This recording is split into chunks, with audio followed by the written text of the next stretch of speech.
husband told me his sister is moving in with her family and I must move to my parents' house. So I moved out, but it changed everyone's life.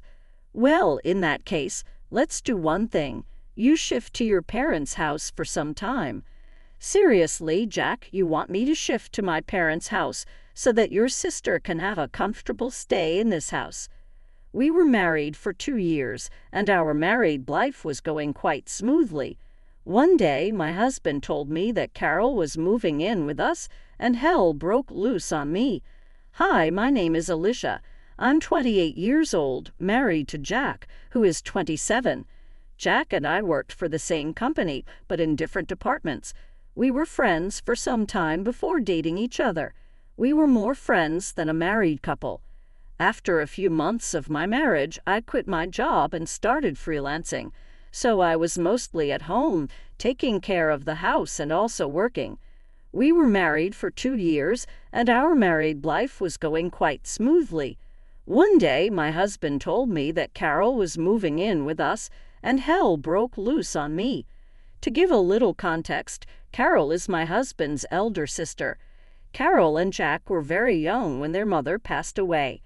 Carol, being the older one, was more vulnerable to the loss. Although she was a kid too, she ensured that her baby brother didn't miss their mother. Needless to say, she became a mother figure to Jack. After Jack's father remarried, Jack and Carol lived with their grandparents. Both of them moved out eventually after getting into university. Carol was already married when I started dating Jack. Jack often mentioned his sister when we were dating. Carol is like a mother figure to me. She's the one who has raised me, literally. She took care of me, nursed me when I was sick, consoled me, and put me to sleep when I missed Mom. She protected me from the bully in the school, and she was always there for me. She is very precious to me, you know. Jack and Carol's bond is understandable because they have grown up together without their parents. It is natural for siblings to get attached in such circumstances. But Carol was overly maternal to Jack, sometimes to the extent that she became intrusive and suffocating.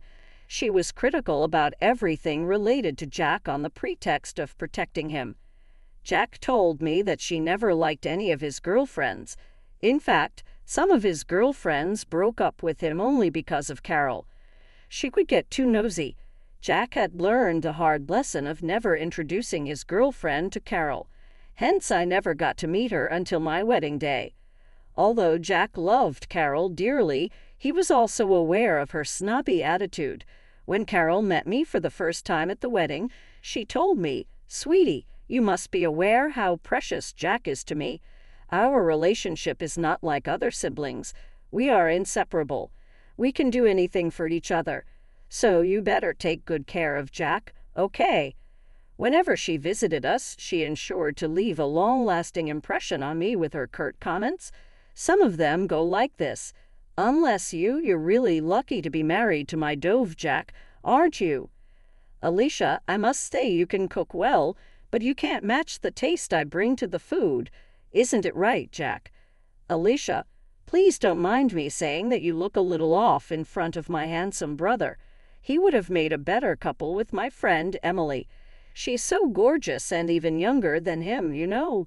Nonetheless, he chose you over her, so prove to be a better wife, okay?" The thought of having a conversation with her gave me chills, but I had to endure her on important occasions, such as my husband's birthday and Thanksgiving dinner, because she was important to my husband. Jack felt that he owed her love and care for everything she did for him as a child. It was just a matter of a few hours, so I didn't mind. Besides, Jack would always intervene to protect me and ensured not to leave me alone with Carol. So it was fine. Fast forward to the day when my husband told me that Carol is going to move in with us with her family. I was shocked. The lady whom I can't endure for a few hours is going to stay with me. That was too much of Carol for me. But why? What happened? I don't know the complete details. She called me in the afternoon and informed me that she would be moving in with us for some time. For how long? I don't know that. I asked her for the details, and she said that she would let us know everything after coming over. She'd also mentioned that she would need a bigger bedroom for her as Ben needs a larger bed to sleep in. The mattress in the guest room isn't comfortable for Ben. Ben is my sister-in-law's son and is just like his mother. Then what do we do now? Well, I think we need to set up the guest room for ourselves. Jack, let's address the elephant in the room. You know how cranky your sister is. It is insufferable to spend a few hours with her. How can I live with her in the same house? Hey, relax. Why are you stressing so much over it?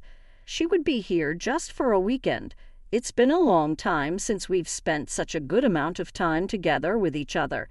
So you know she would be hoping to spend time with us. Even if it was just a weekend, it was difficult for me to tolerate her. Honey, I know she's a little possessive about me and sometimes she crosses her line, but you know I owe her this much for all the love and care. I'm her only family, as she is to me. Dad doesn't even bother to check on us. I agreed to let Carol have the bedroom while I shifted our belongings to the guest room. Carol arrived with her son Ben and her husband Henry. To my horror, they arrived with large suitcases, which meant that they were going to be there for a longer time than we expected. After the initial pleasantries were done, Carol started with her unusual requests. Thea, is the bedroom ready? We're tired from the journey. We need to rest. Also, please unpack my suitcase and put our clothes in the closet. Jack, shift the TV to the bedroom. My son can't sleep without the TV. Jack intervened. Hey, Carol, calm down. Why do you want so much hassle and shuffling for a couple of days? Couple of days? Oh, I think I didn't tell you the plan. Our house is undergoing renovation. It will take 6 months to complete, so we are here for the next 6 months. Yay! Jack and I glared at each other with a mutual feeling of shock. She continued, although Henry asked us to shift with his parents, you know how daunting it is to live with in-laws. Besides, this could be an opportunity for us to spend time together. Isn't it exciting? 6 months. That was too much of Carol for me. Jack understood that I wasn't taking this well. Jack went on to help Carol and her family settle in the bedroom and later came to the guest room where I was waiting for him impatiently. Jack, what the hell? 6 months, seriously. I know. Calm down, sweetie. Even I wasn't aware of this. You need to figure this out. I definitely can't stay with her for 6 months. Why can't she just move in with her in-laws or take any temporary accommodation? Babe, I know she's difficult, but she's still my sister. I'm her only family. I can't shoo her away when she needs me. So, you want me to put up with her for 6 long months. Honey, I think you need to give her some time to settle down. She has never spent enough time with you. She doesn't know you well. I'm sure once she understands how lovely and caring you are, she'll love you as she loves me. Trust me, she's not as evil as you think. She's just too possessive of me. So let's just give her a chance, okay? Who knows, you might get along with her. Although I wasn't convinced, I thought of giving it a shot. Okay. The next few days were a nightmare for me. I tried my best to accommodate all of Carol's unreasonable requests, like cooking exotic meals, taking Ben for a walk, and putting him to sleep. She didn't help with any of the household work. Her husband, Henry, was kinder and empathetic towards me. Alicia, we're so sorry to trouble you. Is there anything I can help you with? I see that you are working very hard to make us feel comfortable. Oh, come on, Henry. I don't think Alicia needs any help. It's a matter of a few months. She can manage on her own. We're guests, and she could do all of these as a host. You're just being too modest. After a few days, Henry decided to stay with his parents instead because it was closer to his house and the office, and he could supervise the renovation work. I realized that after Henry left, Carol and Ben became monsters. Carol upgraded her food menu and her requests turned into orders. Alicia, it's been a while since I had turkey. Can you have that for dinner today? I've got a sweet tooth. Would you make a pineapple pie today? I'm craving a lobster bisque. Add that for today's dinner." I bit my tongue and nodded. Jack helped as much as he could after his office, but Carol would ask him to spend time with her instead. "Jack, can't you spare the evening for your sister? Let's play tennis on the lawn like we did when we were kids." Carol lounged on the sofa, gorging on the meal served by me, and spent the evenings playing tennis and board games with Jack. Meanwhile, I spent my days relentlessly cooking meals for them, cleaning the house, and serving them like a slave. On top of that, Ben was a headache. He was one of those pampered lads who wants everything in the world. Within a week of their stay, he broke the TV remote, damaged the wall clock, tore away the house plants, and cracked several kitchen items. Every time he damaged anything, Carol would sigh and say, "Ben, you're just getting naughtier, aren't you? Alicia, you know how kids are. I'm sure you'll go through this pain once you have one." I thought to myself that if my kid did any of this, I'd ensure to teach him such a lesson that he wouldn't dare repeat his misdemeanor. I was exhausted. A week passed, but Carol just didn't seem to back off. Her wish list stretched day by day, and the genie inside me was done fulfilling them. I reached the boiling point when she handed over a menu card to me with a list of food that needed to be prepared for her and her family. I know it might sound odd to you, but our food choices are very different. I know you and Jack like oil-free, low-carb diets, but I prefer greasy and spicy foods. For Ben, we need high-carb and protein food, so please prepare separate food for me and Ben. To ease your work, here's the food menu for the week. I rolled my eyes and, instead of going to the kitchen, which had been my workstation for a week, I locked myself in my room waiting for Jack to come back home. All this while, Carol and Ben knocked on the door several times with their orders, like a caramel coffee for Carol and spaghetti for Ben, but I ignored them. I unlocked the door when Jack came in the evening. Carol had already complained to him about my misbehavior, that I had locked myself in the room and didn't serve them coffee and evening snacks. "What's up, babe? Carol said that you locked yourself in the room and didn't answer them when they knocked." "Yes, I did that. See this." I threw the menu card towards him. He saw the list and was fuming with anger. Jack was the kind of person who wanted to handle things subtly, so instead of storming out of the room and unleashing his anger, he told me, "Well, in that case, let's do one thing. You shift to your parents' house for some time." "Seriously, Jack? You want me to shift to my parents' house so that your sister can have a more comfortable stay in this house?" "Babe, once you're gone, how do you think she would have a comfortable stay? Who will cook for her? Who will clean for her?" I took a deep breath and agreed. Jack helped me pack my belongings, and as we were leaving the house, Carol came running in panic. "Hey, where are you guys going?" "Nothing, sis. Alicia is tired, and she's not feeling well, so I'm going to drop her at her parents' house." "Well, she can rest here. I can help her in the kitchen for a few days. Why do you want to bother her parents?" "That's fine. She can rest there comfortably." "Oh, wait. For how long is she going to stay there?" "She'll stay there until she gets better. But don't worry, I'll be back in an hour after dropping her. We'll have dinner together." "But Alicia hasn't prepared any dinner. Ben and I haven't eaten anything since this afternoon." "Oh, come on, Carol. You can prepare dinner by the time I'm back. You're a great cook, aren't you? Let's have Chinese tonight." Carol was disgruntled as we left. She just lost a free cook. Jack told me that Carol was angry when he went back home. For the next few days, Carol let Ben vandalize the house to get back at me. Every time Ben broke something, she would click a picture and send it to me over notes. "Ben broke your flower vase. Sorry." "Ben broke your wall paintings. Sorry." "Ben broke your table lamp." Again. I didn't respond. Instead, I would just forward the messages to Jack. He was losing his patience. He tried to confront Carol, but she brushed it off, saying, "Oh, Jack, Ben is a naughty little kid. Remember how naughty you were when we visited Uncle Peter on his birthday? You broke his $5,000 Buddha statue, which he bought from his India trip. It was an accident. Uncle Peter's son pushed me on the statue. Ben is doing this deliberately. You should stop him." They argued over this, but Ben didn't back off. He continued to create a ruckus in the house.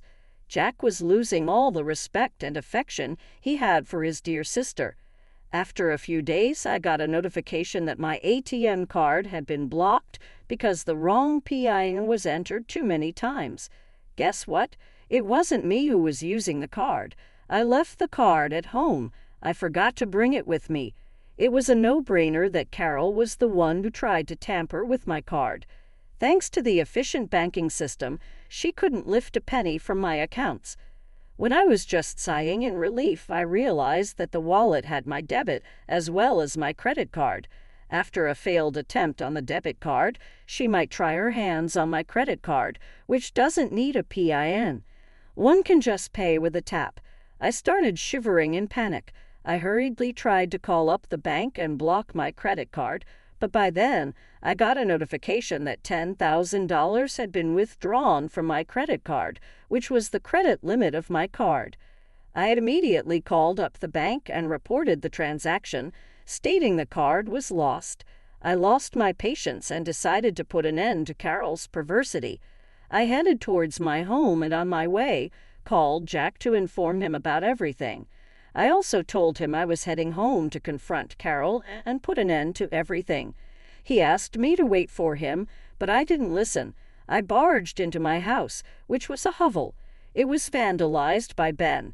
The living space was littered with cushions, pillows, broken pieces of toys, and whatnot. The dinner table was stocked with cutlery, half-eaten fruits, and boxes of jam and juices. Carol was lying on the couch, playing with her monster son. "Carol, what the hell is this? A house or a pigsty? Is this how you kept your own house? How dare you talk to me like this? If you were so concerned about your house, why did you leave? Forget that. Did you tamper with my cards? I left my cards at home. Someone has tried to access my ATM card and has also withdrawn $10,000 from my credit card. Was that you? Are you alleging that I've stolen your money? You think I'm a thief? I'm going to call up Jack right now and tell him about your outrageous allegation. He'll never forgive you for talking to me in this manner. You'll see how he's going to divorce you for misbehaving with me." I kept staring at her foolishness. She called up Jack, who didn't answer her call. After a few minutes, Jack entered, and Carol rushed toward him and hugged him. "Jack, thank God you're here. Your wife is accusing me of tampering with her cards. She's harassing me and my son. Chase her out of this house and your life. She's a devil. She's wrong. You didn't tamper with her cards. You stole her cards and the money. I've had enough of you. You are a narcissist. You're no longer the sister who nursed me as a kid. You've become a demon." Carol was frozen by this, and so was I. Jack was never this loud, but from his words it was evident that Carol had pushed all his buttons. "Jack, have you lost your senses? How can you talk to your sister like this? I'm the one who raised you. I nursed you when you were ill. I took care of you. I was the one to stand with you when you had no one. Enough of counting favors, Carol. If you were there for me, I too stood by you for all these years. But enough is enough. You tormented my wife, let your son vandalize the house, and now you're stealing money. You've stooped so low to torture Alicia. Do you realize that I'm also suffering because of this?" Carol was taken aback by Jack's confrontation. She started sobbing to escape the ordeal. "Well, in that case, I'll leave this place immediately." "By all means, but before that, give back the cards," Jack demanded, his voice firm. She turned monstrous. "I don't have any cards. Your treacherous wife has manipulated you against me. I knew she was a lousy woman the moment I saw her on the wedding day, but it was too late to stop you. You'll regret it. You'll regret it badly." "Enough. Cut the crap. Give me my card and the $10,000 you've withdrawn from the credit card, or else I'll call the police on you. For the last time, I don't have the cards." But then we heard a crackling sound. Ben was playing with the cards, breaking them into pieces. That sight changed everything. "That's it. I've tolerated you enough. Leave my house right away. I'm breaking all ties with you. I don't want to see your face ever again." "Jack, don't do this, please. You're my only family. You know that you can't abandon me." Jack called up Henry and told him everything. Henry wasn't aware of all this. He was busy juggling his work and overseeing his house renovation. He was shocked to hear all this. Henry admitted that Carol was a possessive person and sometimes crosses her line. He confessed that he was also having a difficult time dealing with Carol. She was so insecure that she didn't let Henry meet his female friends and colleagues. She also got cranky when Henry's parents and siblings visited him. Henry rushed down to our house and apologized to Jack and me. He offered to compensate for the damage caused by Ben, but Jack refused. Carol was sulking and wasn't ready to leave, but Henry dragged her out of the house.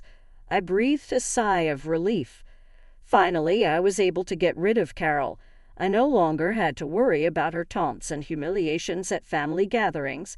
I doubt if she would be a part of any important occasions, because this incident became hot gossip amongst the extended family, and everyone was laughing at how justice was served to Carol. She had to spend the remaining months at her in-laws' place, where her mother-in-law was giving her a tough time. Henry turned a blind eye to it, as he wanted Carol to have a taste of her own medicine. I was happy that Jack finally saw Carol's true colors.